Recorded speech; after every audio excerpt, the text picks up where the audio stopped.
Bom, então vamos lá continuar agora falando ainda da capacidade de fato.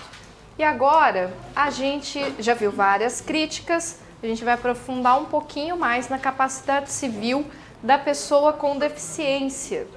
Bom, primeira coisa que a gente vai combinar é de nunca mais falar pessoa portadora de deficiência.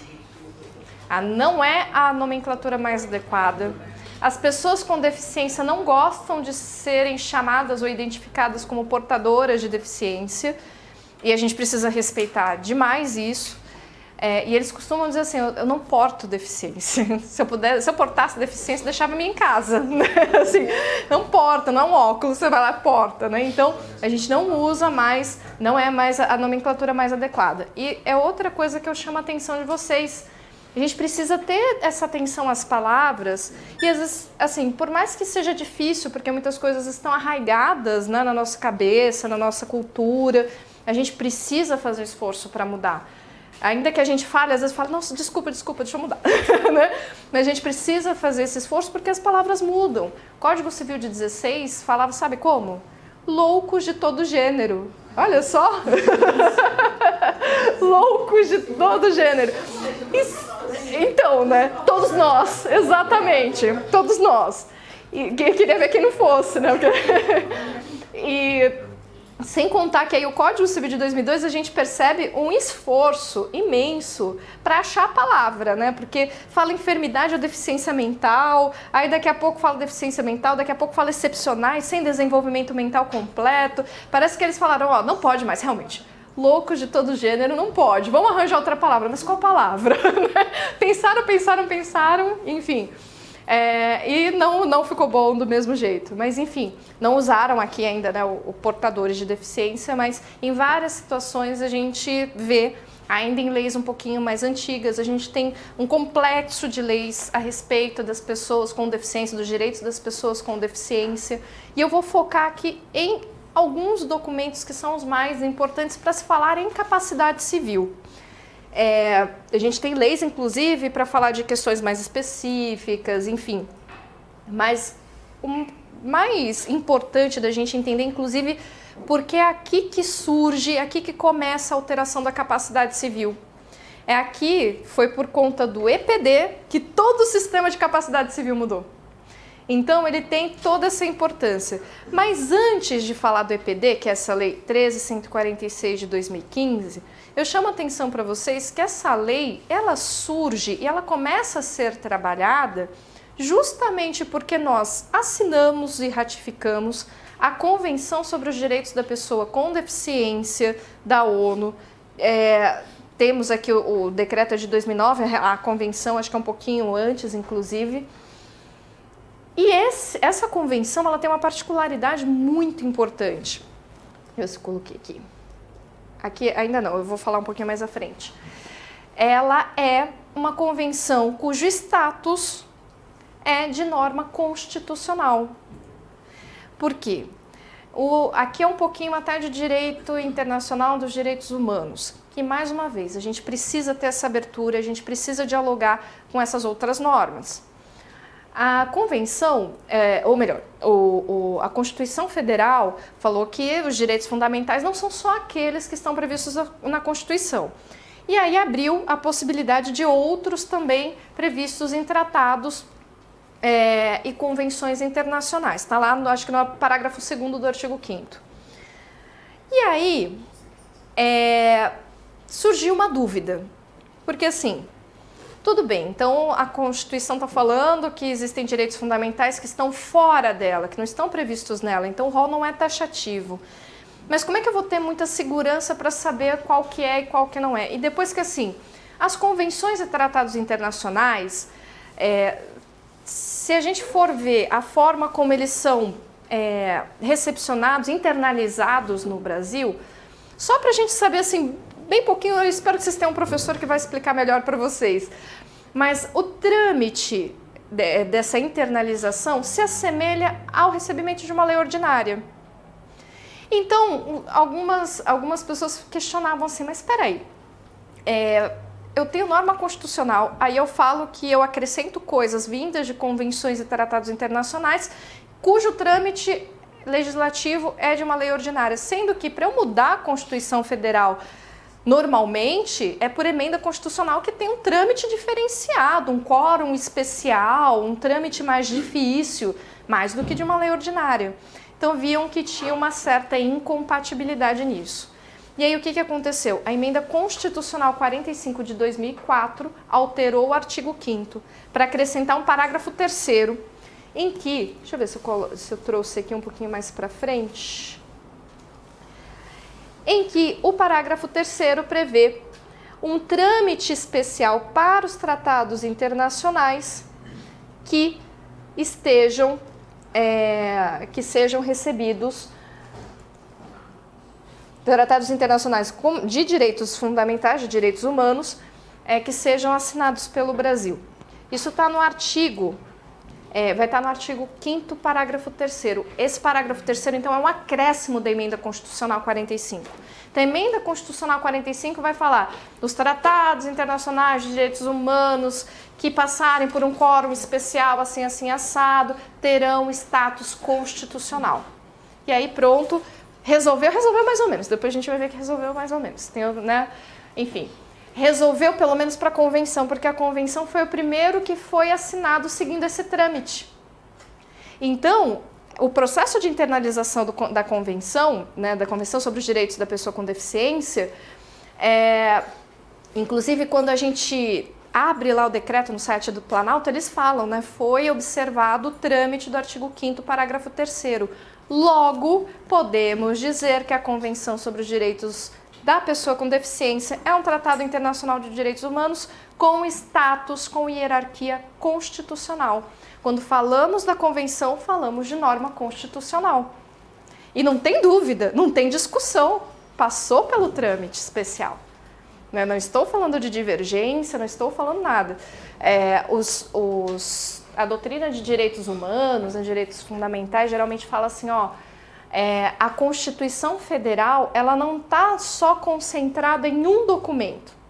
A doutrina de direito constitucional também, né? Não é só a Constituição Federal que prevê normas constitucionais. Outros documentos também podem prever, como, por exemplo, a Convenção. E aí a gente diz que essas normas constitucionais, então, estão num bloco de constitucionalidade. Então, a Convenção sobre os Direitos da Pessoa com Deficiência, vejam a importância, né? É uma norma constitucional. Vocês sabiam dela? Descobriram faz tempo? Ou descobriram depois do EPD? Que eu digo que ela foi solenemente ignorada até 2015. Quando saiu o EPD, que mudou tudo, que aí começaram a pensar, meu Deus, mudou. E mudou por quê? Mudou, mas já tinha convenção antes. Aí, o quê? Tinha convenção? Né? Foi, assim, inclusive, e eu falo isso, lamentavelmente, na prática jurídica. Por quê? Porque, mais uma vez, a crítica, né, que eu faço, sobretudo quem trabalha com o direito privado, ficar encastelado nas normas de direito privado. A gente precisa saber também das outras normas de outros ramos, dos direitos humanos, sobretudo, né, dos direitos fundamentais, enfim. Então, fica a crítica, fica essa historinha. E eu já falo para vocês que muito do que está no EPD é porque já estava previsto, ou pelo menos sinalizado, lá na Convenção sobre os Direitos da Pessoa com Deficiência. Eu já coloquei o artigo 1º, né, que é só da Convenção, que é só para a gente ter o conceito. E vocês vão ver que esse conceito de pessoa com deficiência, ele se repete também lá no Estatuto da Pessoa com Deficiência. E é muito importante esse conceito. Vocês vão ver que fala assim, né, que pessoas com deficiência são aquelas que têm impedimentos de longo prazo, de natureza física, mental, intelectual ou sensorial, os quais, em interação com diversas barreiras, podem obstruir sua participação plena e efetiva na sociedade em igualdade de condições com as demais pessoas. Esse conceito representou uma mudança de paradigma importantíssimo. Antes, a gente via a pessoa com deficiência a partir de um diagnóstico médico. Por isso que a gente falava que a gente seguia um modelo médico de deficiência. Era o médico que atestava, a pessoa tem o CID tal, ela é uma pessoa com deficiência X. E aqui, para nós, o mais importante, o mais pertinente é falar da pessoa com deficiência mental. Bom, e aí o médico ia lá, diagnosticava, pronto, é deficiente. Ou pior, né, é portador de deficiência, né? Enfim. E aí, esse conceito mostra pra gente que esse diagnóstico médico ele não é suficiente, ele não é nada, né, para se chegar num conceito de deficiência ou de pessoa com deficiência. E vocês podem perceber que esse conceito, ele não vai falar em médico, em diagnóstico, em CID. Ele vai falar o quê? Que é a pessoa que tem impedimento de longo prazo, de natureza física, mental, intelectual ou sensorial, os quais, em interação com diversas barreiras, pode obstruir sua participação plena e efetiva na sociedade. Então, na verdade, a gente nem fala nada aqui de nenhum tipo de diagnóstico necessariamente. E a gente precisa ter em mente também que o conceito de deficiência, ele evolui, ele muda ao longo do tempo. Eu vejo várias pessoas aqui usando óculos. Já pensaram uma época que vocês não houvesse óculos? Não é? Vocês não percebem assim que coloca um óculos e está tudo resolvido, vocês não têm mais assim, pode ter uma questão de rotina, que você fala, eu acho até bonitinho, olha, seu óculos é lindo, né? Um baita acessório legal, bacana. A gente não vê a pessoa que usa óculos como uma pessoa com deficiência. Nem um pouco, né?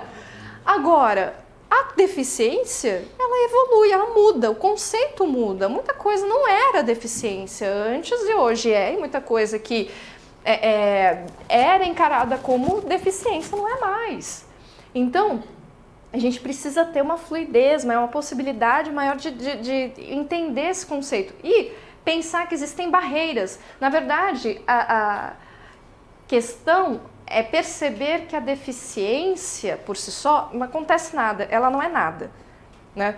O problema são as barreiras que a pessoa deve enfrentar cotidianamente, que a faz ser mais vulnerável. Por quê? Porque ela não vai conseguir exercer todos os seus direitos da forma como ela poderia ou deveria, porque ela está enfrentando essas barreiras. Que barreiras que podem ser da mais ampla gama de possibilidades. Desde um prédio inacessível para uma pessoa que tem uma deficiência motora. Né? Você chega num lugar, não tem as rampas, não tem elevador. É uma barreira arquitetônica. Mas eu posso ter outras barreiras também. E o problema é quando a lei é a barreira. Né? Que era o que a gente via. Então, a lei, vamos ler de novo esse artigo pensando que a lei pode ser uma barreira, olha só, as quais a interação com diversas barreiras pode obstruir sua participação plena e efetiva na sociedade. Então, a grande discussão que se travou foi justamente isso, que a lei colocava todo mundo como uma coisa só, dentro de uma caixinha, tentando encaixar todo mundo num padrão. E num padrão muito esquisito, que ninguém, né, ou é o louco de todo gênero e é todo mundo, ou é aquela coisa esquisita, modelo médico, que é a parte de diagnósticos, enfim. E sem atender exatamente o que a pessoa tem de necessidade, né? Enfim, então, isso foi uma mudança muito drástica. E esse movimento é um movimento, assim, crescente em termos de defesa dos direitos da pessoa com deficiência. E um outro problema que a gente via, assim, bastante, e pode ser inclusive do Código Civil, a gente poderia fazer essa crítica, são leis destinadas a pessoas com deficiência em que as pessoas com deficiência não tinham participação nenhuma. Então, quando o movimento de defesa dos direitos da pessoa com deficiência, que tem ali o seu surgimento, sobretudo no direito norte-americano, eles falavam assim, ó, nada sobre nós sem a nossa participação. Justo, né? É o mínimo, é o mínimo. Mas a nossa lei era tão paternalista, nossos legisladores eram tão paternalistas que não tem necessidade, ele é incapaz mesmo, vou chamar para quê? Eu já estou entendendo de antemão que ele é incapaz. Enfim, então, esse foi o lema, inclusive, inicial aí do movimento das pessoas com deficiência. E a Convenção, no seu artigo 12, fala desse reconhecimento igual perante a lei, e vejam só, nesse item 2 desse artigo 12, vai dizer que os Estados partes reconhecerão que as pessoas com deficiência gozam de capacidade legal, em igualdade de condição com as demais pessoas em todos os aspectos da vida. É por isso que eu sempre critico, né, eu brinco. Estava lá na Convenção. A Convenção é norma constitucional. Ainda que não fosse, eu ia brigar pela aplicação dela, mas tudo bem, nem preciso, ela já é norma constitucional, já me poupou esforços aqui. A gente já falou que as normas constitucionais, direitos humanos, direitos fundamentais, elas têm aplicabilidade imediata. Por que a gente esperou tanto para dar atenção para esse artigo? Por que a gente só foi reconhecer a capacidade da pessoa com deficiência com o EPD? Já estava lá. Uma pessoa já poderia ter julgado conforme a CDPD, falando, olha, não, de fato, não posso desatender um tratado internacional de direitos humanos que tem status constitucional e hierarquicamente superior ali à lei ordinária, que é a lei, que é o Código Civil. Mas nós somos, ou fomos, tão refratários à mudança da capacidade civil que não fomos receptivos a essa mudança. E mesmo com a Convenção, tinha gente que queria dizer assim, fala capacidade legal. A gente falou em capacidade legal até agora? A gente usou esse nome, capacidade legal? A gente falou em capacidade de direito de gozo, capacidade de fato de exercício. A gente não falou em capacidade legal. Aí tinha gente que falava assim, não, mas na verdade, então essa capacidade legal só pode ser a capacidade de direito. Mas a capacidade de direito todo mundo já tem, então não ia precisar de artigo nenhum para isso. Enfim, então, eu sempre friso esse artigo para mostrar que as pessoas com deficiência, conforme a CDPD, elas já tinham a sua capacidade legal reconhecida. E a gente já tinha orientação da própria ONU no sentido de se reconhecer, porque foi uma questão de tradução de se falar em capacidade legal. É um tratado internacional que vale para vários países de tradições diferentes. Nem todos os países utilizam esse modelo dualista que a gente usa, bipartido, entre capacidade de direito e capacidade de fato. Tem uns que falam que nem na própria tradição norte-americana vai ser tudo capacidade, vai ser legal capacity, né? Vai ser tudo capacidade legal, né? Então não teria necessidade nenhuma. E aí a própria ONU falou, nos sistemas jurídicos em que houver diferença entre capacidade de fato, de exercício e capacidade de direito ou de gozo, capacidade legal significa tudo, né? Significa tudo. Enfim, mas também devemos prestar atenção no restante desse artigo. Ele vai dizer que os Estados partes têm obrigação de tomar as medidas apropriadas para prover o acesso das pessoas às medidas de apoio que elas necessitarem para exercício de sua capacidade legal. Então a gente está falando que talvez ela possa precisar de medidas de apoio. E se ela precisar, o Estado precisa fornecer. Tem um outro, deixa eu ver. Os Estados assegurarão que todas as medidas relativas ao exercício da capacidade legal incluam salvaguardas apropriadas e efetivas para prevenir abusos em conformidade com o direito internacional. E essas salvaguardas serão proporcionais ao grau em que tais medidas afetarem os direitos e interesses da pessoa. Então, a Convenção não está desassistindo a pessoa com deficiência. Ela está reconhecendo simplesmente que a deficiência não é causa de incapacidade. Mas talvez a pessoa com deficiência precise de alguma medida, precise de uma salvaguarda, e aí cabe ao Estado também fornecer. Então, é uma mudança muito drástica e interpretativa, né? E aí, seguindo, a gente tem mais uma mudança, que aí foi mais específica, o artigo 6º que eu coloquei do EPD, que vai falar de atos existenciais e patrimoniais. Não tão claramente assim, tem um artigo que a gente vai ver que talvez seja até mais explícito, mas olha só, a deficiência não afeta a plena capacidade civil da pessoa para casar-se, para exercer seus direitos sexuais e reprodutivos, Aí vocês falam, ah, nossa, mas precisa? Precisa, sabe por quê? Tem um monte de ação aí, se vocês procurarem, inclusive uma pesquisa muito rápida, a gente encontra ação de gente sendo esterilizada. Esterilização compulsória de pessoa com deficiência. E, inclusive, até hoje, mesmo depois do EPD, mesmo depois da convenção, mesmo havendo a proibição expressa. Principalmente mulheres, né? Porque não vejo homens sofrendo esterilização compulsória, né? Enfim, todas as decisões que eu já pesquisei, eram sempre de mulheres, né?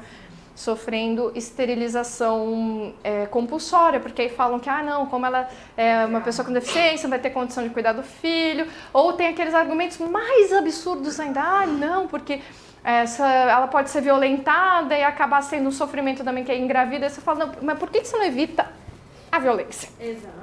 Né?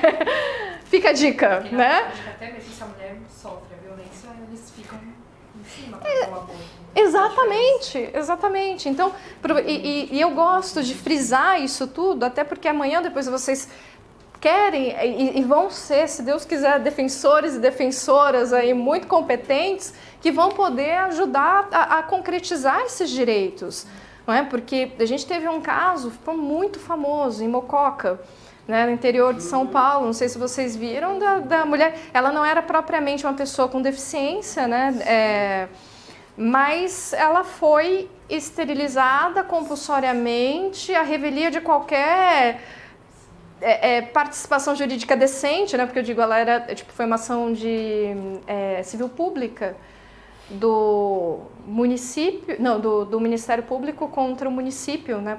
Para obrigar o fornecimento, a cirurgia. Só que detalhe que ela não estava pedindo a cirurgia. Aí falava assim na decisão, na petição, eu tenho esse caso, é bem chocante.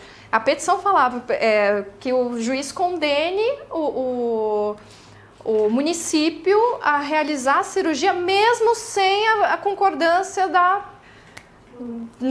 jurisdicionada, não lembro qual foi o nome que ele usou. Ela não participou no processo, e o processo não estava em segredo de justiça, inclusive eu tenho acesso, por isso que eu estou falando. Ele está lá, né, acessível a quem quiser. O processo, ela era terceira interessada, na qualificação ela estava como terceira interessada. A Defensoria Pública... O corpo dela, que absurdo. Terceira interessada, exatamente, o útero dela, terceira interessada, e diz muito, né, sobre... Enfim, tem que ter cuidado. Mas, enfim, e ela sofreu essa esterilização, porque ela era uma mulher pobre, assim, aparentemente... tinha alguma questão de uso de drogas e álcool, e eu te falo, né, a gente acabou de ver que, a despeito de qualquer crítica, o uso de excessivo de drogas e álcool é causa de incapacidade, mas ninguém entrou com ação de interdição ou de curatela, entraram com enfim, né, para vocês verem como é importante a gente se preocupar, como às vezes a gente colocar essa questão de ter que se preocupar com a pessoa fica mais fácil concretamente do que, não é uma questão retórica, né? Ninguém entrou com ação de interdição, nem nada, foi só mesmo, ela já tinha vários filhos, né? Mas ela tinha inclusive um relacionamento estável, o companheiro dela também parece que era... pelo menos eu falo porque dos autos, os autos não foram tão profundos, mas tem estudo social e tudo mais que dizia que eles também, ambos eram viciados em drogas e tudo mais, que ela chegou a ser presa, enfim. Mas, por exemplo, se constatou que ele era também viciado e, enfim, também estava numa situação de vulnerabilidade social. E pergunta se alguém cogitou fazer esterilização nele, que é até mais fácil do que fazer nela, né? Pois é, bem menos no Brasil. Exatamente. Enfim, no fim das contas... E depois, se vocês fizerem pesquisa de jurisprudência, de verdade, você encontra coisa... Eu choquei naquela época, mas, enfim. Então, esse tipo de coisa... E mais uma vez a gente fala, nesse caso, eu questiono, não se tratava exatamente de uma pessoa com deficiência, mas... é aquilo que a gente falou no começo, quando criticou a incapacidade. É o grupo de pessoas indesejadas.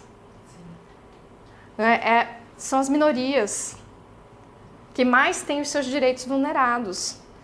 Então, assim, enfim, esse rol que consta aqui no artigo 6º, ele tem todo um sentido, né? Vejam só, exercer o direito de decidir sobre o número de filhos e de ter acesso a informações adequadas sobre reprodução e planejamento familiar. É um direito que, né, de todo cidadão. Só que essas pessoas não eram vistas como cidadãs, né? Conservar sua fertilidade, sendo vedada a esterilização compulsória. Ou seja, só no exercer direitos sexuais e reprodutivos nem precisa falar mais nada, né? Já decorreria, mas está ali expressamente vedada a esterilização compulsória. Exercer o direito à família, à convivência familiar e comunitária. E exercer o direito à guarda, à tutela, à curatela e à adoção como adotante ou adotando, em igualdade de oportunidades com as demais pessoas. Porque é outra coisa, né? Parece que a pessoa que tem alguma deficiência, sobretudo deficiência intelectual, é vista como uma pessoa incapaz mesmo, assim, de inclusive cuidar de outra pessoa. Enfim, seja por via da guarda, da tutela, enfim. Então, esses direitos foram elencados e aí eu falo, né, atos existenciais e patrimoniais. Vocês percebem que todos esses direitos que foram elencados no artigo 6º são existenciais. Então, mostra mais pra gente nessa necessidade de se dar atenção ao ato existencial. E aí eu até falo para vocês assim, em termos mais técnicos. Por quê? Quando a gente fala da capacidade para atos patrimoniais, fica fácil a gente fazer a distinção entre capacidade de direito e de fato. É muito fácil perceber que a pessoa tem o direito, mas exercer o direito é outro passo, é outra etapa. Por exemplo, se eu tenho um bem imóvel, eu posso vender esse bem imóvel, eu tenho o direito de propriedade. E eu posso vender esse bem imóvel pessoalmente. Vou lá, passo escritura pública para quem quer que seja vendedor. Mas se eu não quiser fazer isso pessoalmente, eu posso passar uma procuração e uma outra pessoa vai assinar por mim. Ela vai exercer a venda, mas o direito de propriedade continua meu. Olha só como fica claríssima essas duas etapas. Agora, e se for o direito de planejamento familiar? Eu posso falar, vocês decidem por mim aí? eu vou fazer um exame médico, eu vou falar assim, não quero ir não, vou mandar meu marido ir no lugar, né? Vou mandar uma outra pessoa ir fazer exame de sangue, não gosto de agulha, né? Eu vou mandar alguém ir. Não dá. Então, quando as coisas são existenciais, fica muito mais difícil fazer essa separação. E, às vezes, não significa que eu não preciso de alguém para cuidar desses interesses, mas não necessariamente para exercer esses direitos. Aí é que está a diferença. Preciso de alguém para cuidar da pessoa que não consegue cuidar dos seus próprios interesses existenciais. Levar no médico, justamente fazer um exame, mas eu nunca estou substituindo, né? Eu estou ajudando. Eu estou fazendo com que ela, de fato, exerça aqueles direitos e estou, de fato, ajudando a resguardar aqueles interesses existenciais. Enfim, então, não tem aqui um grande problema. O pessoal questiona muito a questão do casar-se, continuar e constituir união estável. Inclusive, o Código Civil foi alterado para dar capacidade específica para o casamento para pessoa com deficiência. Aí já tem gente que fala, mas meu Deus, ela não vai, vão abusar dessa pessoa, vão se aproveitar, e aí... Então, não tem. Inclusive, eu até posso recomendar textos que falam justamente isso. Proibir não é a única forma de proteger. Se poderia... Enfim, tem a questão do regime... E ainda assim, a gente já está presumindo... Olha que interessante, a gente já está presumindo que a pessoa com deficiência vai ser a pessoa rica da relação. Não necessariamente. Né? Que vai ser a pessoa que tem patrimônio e tudo mais, e a outra vai lá... Olha como a gente já está sendo paternalista. Às vezes pode ser que, sei lá, e se forem os dois, pessoas com deficiência? E se for a pessoa com deficiência não tiver patrimônio nenhum e a pessoa que casar com ela tiver patrimônio, aí o regime de separação obrigatória não ia aproveitar, não ia ser bom. Não ia deixar desassistido também. Não é? Então olha como é difícil a gente, né, montar um sistema que seja efetivo na proteção, mas que também não proíba a pessoa de praticar os atos. Então, assim, a princípio é isso, tem plena capacidade para se casar, para se casar, para constituir união estável, né? E aí eu já falo para vocês só uma coisa, uma forma que a gente tem assim de se desviar um pouquinho dessa discussão, voltando no que falamos sobre a capacidade civil, é que na verdade parece que a gente fica um pouco procurando pelo em ovo. Se não existe consentimento, não existe casamento. Com qualquer ato jurídico, né? Assim, se não existir o consentimento, se a pessoa não consegue consentir, ela tem uma deficiência mental muito grave que a impede de consentir. Aí vão falar assim, não, mas aí o curador vai... Não, não vai, já fala que né? Mas se o curador o fizesse, ainda que o fizesse, poderia alegar uma nulidade ali, enfim. A questão é a gente se soltar um pouquinho dessas amarras do tradicional. A gente vai ter que reconstruir. Então, às vezes, onde está aquele tradicionalzão, a gente vai ter que ter uma visão um pouquinho mais crítica para conseguir construir a proteção e as salvaguardas das quais a Convenção também tratava. Uma solução aqui que eu dou, aliás, deixa eu até ver que faltou um artigo, deixa eu ver se eu não coloquei o 85, aqui. O artigo 85 do EPD, aqui também é o EPD, vai falar que a curatela, aqui fica mais claro, afetará tão somente os atos relacionados aos direitos de natureza patrimonial e negocial. Então, o que nós temos hoje? A pessoa com deficiência, ela não pode ser considerada incapaz tão somente por ter uma deficiência. O que poderia acontecer é, se ela precisar de alguém para ajudá-la, ter nomeado um curador. E esse curador ele vai ser nomeado por quê? Porque ela tem alguma impossibilidade de se expressar, ou de se expressar validamente. Que a gente poderia até tentar incluir isso lá no artigo 4º que a gente viu das pessoas que não conseguem se exprimir. Então, se ela tem algum problema grave de discernimento, é essa falta de discernimento que vai colocá-la como uma pessoa submetida à curatela. Não há deficiência. E essa curatela ela vai ter que ser bem diferenciada, porque o que a gente tinha até então também era assim, o curador decide tudo, né? O curador faz tudo pela pessoa.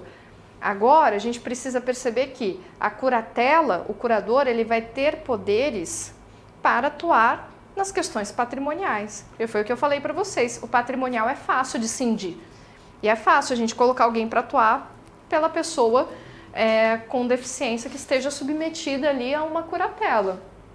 Agora, segundo o parágrafo 1º, a definição da curatela não alcança o direito ao próprio corpo, à sexualidade, ao matrimônio, à privacidade, à educação, saúde, ao trabalho e ao voto.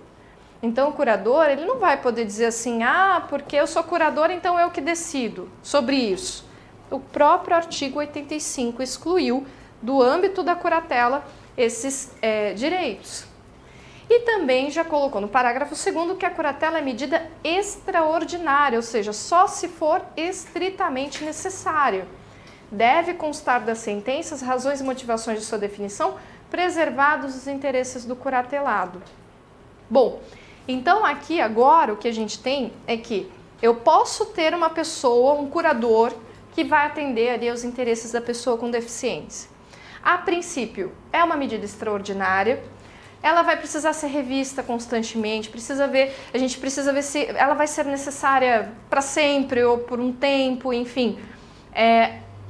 Deve atender primordialmente o interesse da pessoa curatelada e essa curatela, ela vai ter que ser bem específica para a necessidade da pessoa. Aí tinha gente que questionava também, você falou assim, mas aí você restringe só as questões patrimoniais, mas você pode ter uma pessoa com deficiência muito grave que não vai saber cuidar dos seus próprios interesses existenciais. E aí? Como é que faz? E se a pessoa com deficiência tem uma deficiência tão grave que ela não consegue se exprimir? Como é que faz? Aí eu volto lá no artigo 4º que a gente tinha conversado e falo que o problema era que o 4º diz que a pessoa que por causa transitória ou permanente não puder exprimir sua vontade está entre os relativamente incapazes. E eu falei para vocês que nos relativamente incapazes, a forma de suprir essa incapacidade é por meio da assistência. E que, em regra, a pessoa deveria participar também. Ou seja, se eu não resolver isso, eu vou ter interesses existenciais, que a pessoa, direitos existenciais que a pessoa é titular, mas que ela não pode exercer, porque nem o curador vai poder e nem ela.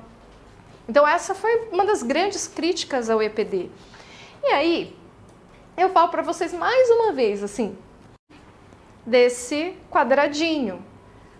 Quem foi que disse que a assistência, que a incapacidade relativa gera assistência, e que a incapacidade absoluta gera representação, e que a representação é a substituição e a assistência é o auxílio? Vocês vão falar, você falou. Você falou, falei. É isso aí. Não, pode deixar anotado, calma. Isso, tá gravado, olha só, né? Bom, eu falei porque foi a construção doutrinária que foi feita da teoria das incapacidades. O artigo que vai falar sobre assistência e representação, sabe qual é?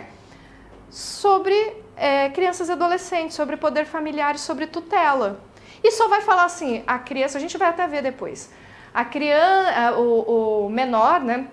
Também falaremos sobre isso, mas o menor, sobre poder familiar, é representado pelos pais enquanto absolutamente incapaz e assistido quando relativamente incapaz. Ponto.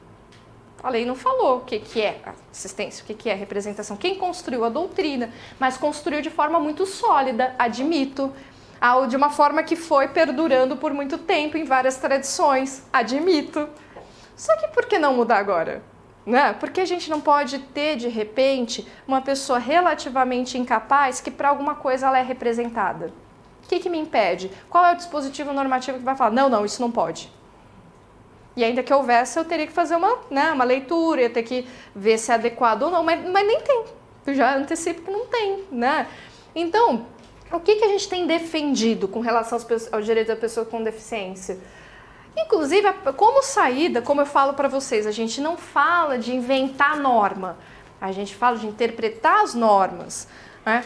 Uma saída é utilizar o artigo 755, desculpa que eu não coloquei o diploma, é o Código de Processo Civil, que vai falar que na sentença que decretar a interdição, aí vejam que aqui a gente usa interdição, né?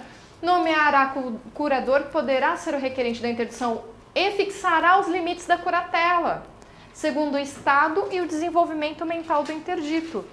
Então, esse artigo aqui, ele é bem adequado para dar aquela concretude que a gente sentiu falta na lei muito abstrata, querendo tratar todo mundo igual. Esse artiguinho aqui, ele vai dar margem para que a gente peça para o juiz assim, não, precisa ver no caso concreto, o que a pessoa precisa. Ela precisa de representação para algum ato? Precisa, mas o EPD fala que não pode ter representação. Não, mas o CPC está falando que tem que ver o estado de desenvolvimento mental do interdito. O EPD não falou que não pode representação. O EPD fala que tem que cuidar das pessoas. Se é uma forma de cuidar, sim, pode, por que não? Então, essa interpretação que a gente tem feito para tentar solucionar isso, que também é a partir de um dispositivo normativo e é de uma forma atender melhor o interesse da pessoa com deficiência e proteger a pessoa com deficiência efetivamente. Mas fato é que agora, também pensando na prática, mudou, porque até então o que a gente tinha era uma lógica inversa. Todo mundo é absolutamente incapaz, todo mundo, que eu quero dizer, né, as pessoas com deficiência intelectual, todos eram considerados absolutamente incapazes até prova em contrário. Não, mas o código não dizia isso. Não dizia, na verdade, assim, ele dizia que você tinha que fazer, a pessoa com deficiência era considerada ou absolutamente ou relativamente incapaz, mas ela estava tanto no inciso do absoluta quanto no inciso relativamente. Só que na maioria, isso eu falo de prática, na maioria ninguém considerava a pessoa com deficiência como relativamente incapaz. As interdições eram todas totais. Então a lógica inverteu. Agora é o contrário. A regra é que seja, a regra é que seja extraordinária. A regra é que não tenha. Se tiver que ter, A gente vai ter que ver especificamente o que precisa. E se precisar muito para algum interesse existencial, aí o juiz vai ter que constar, pode fundamentar no artigo 755, mas desde que seja em prol da proteção da pessoa com deficiência. Então vocês veem que foi uma mudança muito drástica de sistema, de pensamento, de raciocínio. Você vê que o artigo, o inciso 2º do 755 vai falar, olha, considerará as características pessoais do interdito, observando suas potencialidades, habilidades, vontades e preferências. E muitas vezes a gente via procedimentos de interdição que não respeitavam isso, simplesmente viam um diagnóstico CID, né, é isso, pronto, a pessoa é pessoa com deficiência. E sem contar que a incapacidade relativa dava trabalho, né? Ele tem que falar para que é incapaz, para que não é incapaz, né? Então isso daí aí tem que ficar andando com documento para dizer o que é, olha, não, eu tenho o curador, né? Tem que falar assim, não, olha, eu posso fazer isso porque está aqui na sentença. Coloca que é absolutamente incapaz mesmo, tá tudo certo. Entendeu? Então essa lógica foi invertida. Ou essa lógica a gente tem que batalhar e brigar porque as mudanças não acontecem de um dia para o outro, não é a lei que, né, vai fazer as mentalidades mudarem, mas a gente vai se esforçar sempre para que isso aconteça. Bom, alguma dúvida? Eu vou avançar um pouquinho mais, porque eu me empolguei, só para a gente começar aqui um pouquinho a capacidade civil da criança e do adolescente. Porque vocês viram que a pessoa com deficiência tem várias nuances, né? Várias coisas que a gente... E foi lá que começou a mudança do regime de incapacidades. Eu posso dizer assim com tranquilidade que foi graças às demandas colocadas pelos movimentos organizados de pessoas com deficiência que a gente conseguiu mudar muita coisa do regime de incapacidades. Só que tem muita... Vocês viram que manteve ébrios habituais, viciados em tóxicos, enfim. Então a gente ainda tem alguma transição pela frente. E a capacidade civil da criança e do adolescente também tem algumas coisas que a gente pode mudar, aprimorar, melhorar e que também são muito polêmicas. Né? Também são muito polêmicas. Você ia perguntar? A interdição, ela vem somente quando há um requerimento? Olha, a interdição, a gente tem no Código de Processo Civil, inclusive, as pessoas legitimadas para fazer o pedido de interdição. Que foi o que eu falei para vocês, na verdade a gente nem ia... o EPD, a intenção era até extinguir o nome interdição, mas acabou ficando porque o Código de Processo Civil usa a nomenclatura interdição e acabou sendo um nome também tão consagrado até agora, não vejo nem mais o pessoal falando tanto. Mas antigamente, antes, o EPD, ele vinha até com uma possibilidade da própria pessoa com deficiência pedir a sua curatela, que a gente chamava de autocuratela. Não durou, porque logo em seguida o CPC veio com outro artigo falando da legitimidade da pessoa, da legitimidade para se pedir a curatela, ou para entrar com ação de interdição, e já extinguiu essa possibilidade da própria pessoa pedir. Mas ela vai ser sempre por algum requerimento, sempre alguém que vai... E aí o CPC vai falar, vou pedir perdão que não vou saber de cor o número do artigo, posso trazer amanhã para vocês, mas ele vai colocar em geral familiares, pessoas mais próximas, e por último o Ministério Público, né, para poder fazer essa defesa dessa pessoa com deficiência. Mas em geral ela sempre tem que ser iniciada por algum requerimento de alguma pessoa. Em geral começa assim com cônjuge, ou companheiro, descendentes, enfim, parentes. Esse a regra. Perfeito? Era isso? Perfeito. Bom, e agora a capacidade civil da criança e do adolescente, que a gente tem uma situação mais ou menos semelhante. Mais ou menos, isso significa mais ou menos que eu quero dizer assim, nós estamos falando sobre pessoas vulneráveis. Pessoas vulneráveis são aquelas pessoas que têm alguma condição que a sociedade acaba colocando mesmo como um óbice ou como acaba fragilizando um pouco perante a sociedade. Então isso, a vulnerabilidade vem de poder ser ferido. Quem é vulnerável é quem pode ser ferido, quem pode ter os seus direitos juridicamente, né? Quem tem maior propensão de ter os seus direitos violados. Então, assim como nós vimos as pessoas com deficiência, e temos várias, né? Em geral, as minorias são pessoas vulneráveis, né? São grupos de pessoas vulneráveis, temos também as crianças e os adolescentes. E também já tivemos documentos internacionais importantes para tratar dos direitos fundamentais das pessoas, das crianças e dos adolescentes. A Convenção sobre os Direitos da Criança é uma convenção internacional lá da década de 90. Também a Convenção da ONU, que vai trazer vários direitos super importantes. O problema dessa convenção é que, vocês lembram que eu falei da CDPD? Eu falei assim, para mim é fácil fundamentar o status constitucional, porque está lá no artigo 5º, parágrafo 3º, ela obedeceu a tramitação e pronto. Aqui, essa convenção não. A explicação é muito simples, ela é da década de 90. O parágrafo 3º do artigo 5º da Constituição Federal é da Emenda Constitucional 45 de 2004. Não existia essa exigência quando a convenção foi internalizada. Então, de fato, obedeceu um procedimento semelhante ali a uma lei ordinária. E aí, o STF começou a discutir, não só a doutrina de direito internacional dos direitos humanos, começou a discutir qual era o status jurídico dessas convenções ou tratados internacionais sobre os direitos humanos que haviam sido assinados, ratificados, né, internalizados antes da Emenda Constitucional 45. É polêmico, né? Bom, a doutrina se divide, e existe uma doutrina bem consistente aí, a Flávia Pelvezan encabeça essa posição de que tem status constitucional.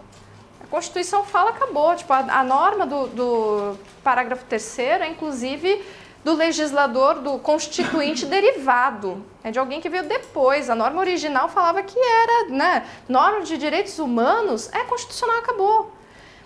Agora, existe já uma doutrina, e mesmo a gente vai falar do posicionamento do STF, falando que não dá para ser constitucional, porque geraria insegurança jurídica. Porque eu teria um monte de documento, às vezes não é tão claro saber quando trata de direito fundamental e quando não trata, e eu teria uma modificação da Constituição por meio de lei ordinária, né? Ou de lei equiparada ali à lei ordinária. Bom, enfim, o recurso extraordinário 466-343 do STF julgou essa questão. O tratado que estava em questão na época era a convenção o Pacto de São José da Costa Rica. Falava-se justamente na questão da prisão civil por dívida. Por prisão civil do depositário infiel. Exatamente. A prisão civil por dívida. Do depositário infiel, que era prevista na nossa Constituição. E o Pacto de São José da Costa Rica dizia que a única possibilidade de prisão civil seria por alimentos, né, por dever alimentos. No fim das contas, o STF entendeu que, embora por questão de soberania a gente não possa reconhecer que o Tratado de Direitos Humanos está acima da Constituição, e tampouco que ele se equipara à Constituição, aquela norma de direitos humanos, ela faria uma barreira de eficácia, assim, ela faz com que aquela norma constitucional, que é válida, no fim das contas, ela não vai produzir efeitos. Trocando em miúdos, na prática, o que a gente tem é que, no fim das contas, a decisão do STF foi que não pode haver prisão civil por dívida. Então, deu eficácia, mas deu foi o voto do Gilmar Mendes, acho que acabou prevalecendo, né? E que foi essa arquitetura toda para conseguir tentar, pelo menos, né, para pelo menos tentar ser coeso e não ferir a soberania. Enfim, que existe uma preocupação muito grande com isso, de se colocar convenções internacionais, tratados internacionais acima da Constituição, enfim. E se você reconhecesse que uma convenção está revogando uma norma constitucional, poderia ser um entendimento aí de ferir a soberania nacional. Bom, enfim, concordemos ou não, fato é que o STF entendeu, e é o posicionamento de hoje, que as convenções e tratados internacionais sobre direitos humanos, assinados antes da emenda constitucional 45 de 2004, têm eficácia supralegal. Supralegal. Está abaixo da Constituição, mas acima da lei ordinária, portanto ele não vai, né, deixar que a lei ordinária contrarie, não pode deixar que a lei ordinária contrarie seus ditames. E eu falei tudo isso só para explicar para vocês que essa é também a situação da Convenção sobre os Direitos da Criança. Embora o recurso extraordinário não falasse sobre ela, ele falava da situação dela também, que é um tratado internacional sobre direitos humanos assinado antes de 2004. Então, o que temos? Não é talvez o ideal, que seria talvez o melhor pensar em ser uma norma de hierarquia constitucional, tal como a Convenção sobre os Direitos da Pessoa com Deficiência, mas a gente tem de qualquer forma uma norma importantíssima que tem caráter supralegal. Eu sempre friso assim, a posição da STF hoje, a gente não sabe se isso daí pode ser mudado, né? Até porque a votação não foi unânime, a gente não sabe se... tinha um entendimento anterior também que era diferente, então a gente não sabe se isso daí pode mudar em algum futuro. Mas fato é que o que temos hoje, que é a Convenção sobre os Direitos da Criança, então, que é a Convenção Internacional da ONU, também tem um status supralegal. Mas também ninguém fala dela. Ninguém fala dela. Por isso que eu falo para vocês como é importante o direito civil constitucional. A gente precisa dar atenção aos direitos humanos, precisa dar atenção aos direitos fundamentais, precisa dar atenção à Constituição Federal, né? Enfim. Bom, e aí temos as normas, né, protetivas. A Convenção, que é da década de 90, é de 1990, ela foi, na verdade, assinada, né, o decreto é de 90, mas ela é, se não me engano, de 89, assinada, depositada internacionalmente. Declaração sobre os Direitos da Criança, norma de 61, antiga. Na verdade, também ela é anterior, mas foi assinada pelo Brasil ali, decreto também, 50.517/61. Temos a Constituição Federal de 88, que foi bastante importante nessa mudança também, e o Estatuto da Criança e do Adolescente, que é a Lei 8.069/90. Com relação à criança e adolescente, a gente também precisa ter em mente que também houve uma mudança paradigmática. Quando a gente falou lá do pessoa com deficiência, falei modelo social e modelo médico, né? Aqui a gente vai falar... Oi?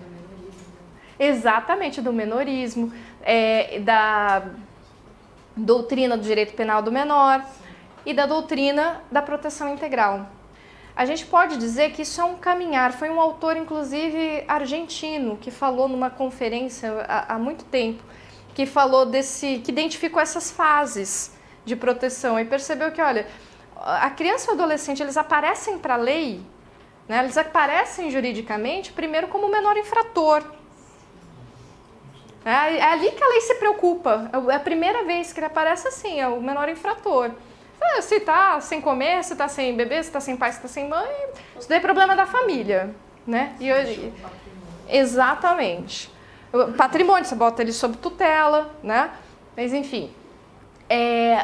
Um segundo passo, que é justamente essa doutrina menorista, que foi acompanhada ali nos nossos códigos de menores, né, que foram 2, é justamente entender a criança e o adolescente, que na verdade a gente ainda nem tinha essa distinção entre criança e adolescente, né, eu estou sendo até um pouco anacrônica, era entender o menor para aquele momento, quando ele praticava, até dói de falar, quando ele praticava crime, né, mas quando ele era o infrator, ou quando ele estava em situação irregular. Era a doutrina da situação irregular. A situação irregular é o quê?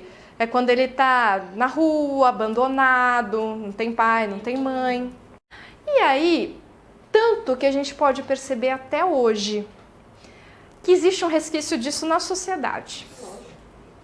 A gente ainda vê muita gente pensando assim, filho meu, quem cuida sou eu, o problema é meu, o Estado não tem nada a ver com isso, ECA é coisa de marginalzinho, não é? Meu filho não precisa de ECA. A gente vê, assim, coisas absurdas. Os próprios magistrados decidem também com base em termos do Código de Menores. Exatamente. Porque justamente você muda a lei, mas não mudou a mentalidade. Exatamente. Você muda a lei. Exatamente. Exatamente. E o que muda para a proteção integral? Que a gente pode dizer que nosso primeiro documento ali vai ser a Constituição Federal para falar dar essa proteção. É que a proteção é uma proteção que não importa se ele está em situação irregular ou se ele é infrator. Importa sim, também vai ter para ele, mas ainda que seja uma criança ou um adolescente que tem pai, mãe, casa e comida, o ECA também é para eles, a proteção também é para eles. A proteção é em razão da idade, ponto. Eu tenho menos de 18 e não da situação. A proteção se dá, e eu tenho que ter cuidado para não me empolgar. Deixa eu ver. A proteção se dá porque a criança e o adolescente são pessoas em desenvolvimento. A gente diz que a criança e o adolescente estão em condição evolutiva. Na verdade, a gente consegue antever que a criança e o adolescente ele vai adquirir uma maturidade, ele vai adquirir um discernimento. Então, a gente precisa dar esse apoio para que ele o faça da melhor forma possível. Mas não significa que ele seja menos ou que ele seja menor. Por isso que a gente tem evitado demais usar a palavra menor. Alguma vez ou outra vocês podem me ouvir falar menor quando eu tenho que falar da lei, e às vezes a lei fala, né, o menor de tantos anos. Quando a gente for falar da emancipação, menor de 16 anos, eu acabo assim tentando evitar, mas não consigo nesse aspecto de ler a lei. Mas o ideal para nós é inclusive evitar falar em menor, que menor remete a menor infrator, né, que é uma forma discriminatória absurda. Quem é o menor infrator? Ele tem cara, ele tem classe social, entendeu? Oi? Tem cor de pele. Exatamente. Exatamente. Então, a verdade é que a gente tem que substituir também esse nome por algo mais adequado e que atualmente a gente chama de criança e adolescente. Eu posso, às vezes, falar de criança me referindo a todos, porque a Convenção sobre os Direitos da Criança vai falar de criança para todo mundo, né? Menor de 18 é criança. A distinção que existe entre criança e adolescente é no Estatuto da Criança e do Adolescente. E aí a gente vai ter que menor de 12 anos é criança, maior de 12 anos até os 18 anos, incompletos é adolescente. A aplicação se dá, sobretudo nas relações privadas, até os 18 anos, excepcionalmente até os 21 anos ele pode ter, pode ser aplicado o ECA para esse adolescente. Mas enfim, essa é a justificativa. A gente precisa entender também esses passos para não incorrer também em interpretações discriminatórias e por isso que às vezes a incapacidade ela é mal interpretada. Às vezes a gente fala assim, não, mas a incapacidade absolutamente incapaz, menor de 16 anos, aí não pode mais ser assim, a gente precisa ser um pouquinho mais crítico, a condição é evolutiva. O de 16 anos não tem a mesma, o de 15 anos, que é absolutamente incapaz também, não é igual o de 11 anos, que não é igual o de 5 anos. Mas tá tudo meio balaio de gato aqui, tipo, tá tudo, né, menor de 12 anos, menor de 16 anos é tudo absolutamente incapaz. Então a gente precisa adaptar essa condição evolutiva também para graduar melhor essa incapacidade etária. Bom, eu vou, acho que encerrar já, né, porque a gente já são quase 10. Vocês iriam até que horas? 10 e... Até 10. E aí a gente continua amanhã falando ainda sobre a incapacidade da criança e do adolescente. Por hoje, descanso.